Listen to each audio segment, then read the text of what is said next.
Frampton shivered slightly and turned towards the niece with a look intended to convey sympathetic comprehension.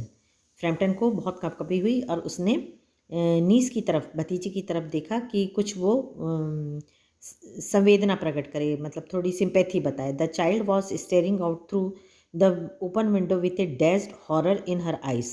Dazed मतलब वो टकटकी लगाए और खुली खिड़की की तरफ उस भयानक तरीके से देख रही थी. In a chill shock of nameless fear, Frampton swung round in his seat and looked in the same direction. अब वो भी कांप गया उसको देखकर, एकदम चिल शॉक, मतलब उसको भी कपकपी हो गई और अचानक भय से वो अपने जो सीट में बैठा था उसी डायरेक्शन में देखने लगा जिस डायरेक्शन में उन लोग आ रहे थे. In the deepening twilight 3 figures were walking across the lawn towards the window. Twilight मतलब हल्का शाम के समय जो अंधेरा हो जाता है, उस रोशनी में 3 आकृतियाँ चली आ रही थी विंडो की तरफ. They all carried guns under their arms and one of them was additionally burdened with a white coat hung over his shoulders. उसमें से उन लोग के हाथों में बंदूक थी और एक के हाथ में एक कोट टंगा हुआ था. A tired brown spaniel crept close at their heels.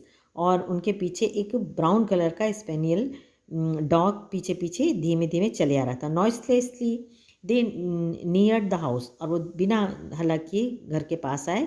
And then a hoarse young voice chanted out of the dusk. Dusk मतलब एक अंधेरे में, चांटेड मतलब गाने की आवाज़ आए. आई से बटी वाई डू यू बाउंड. और वही गाना जो उसका छोटा भाई गाता था, उसी गाने का स्वर सुनाई दिया.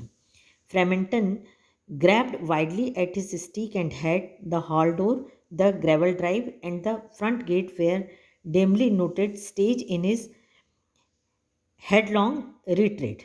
अब फ्रैम्पटन इतना डर गया था कि उसने अपनी छड़ी और हेड को हड़बड़ी में पकड़ा और हॉल के दरवाजे की तरफ, ग्रेवल ड्राइव पथरीला रास्ता, ग्रेवल मतलब पत्थरों का जो रास्ता था, उधर भागा फ्रंट गेट की तरफ.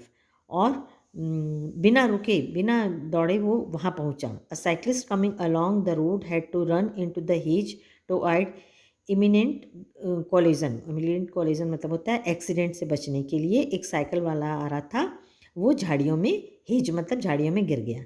Here we are my dear said the bearer of the white mackintosh coming in through the window.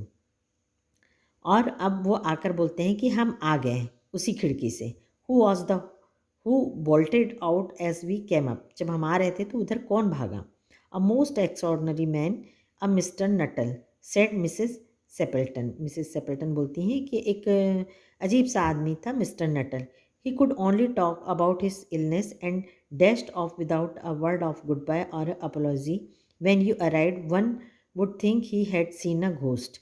वो बिना गुड बाय बोले और बिना कुछ सॉरी बोले भाग गया. ऐसा लगा जैसे उसने किसी भूत को देख लिया है.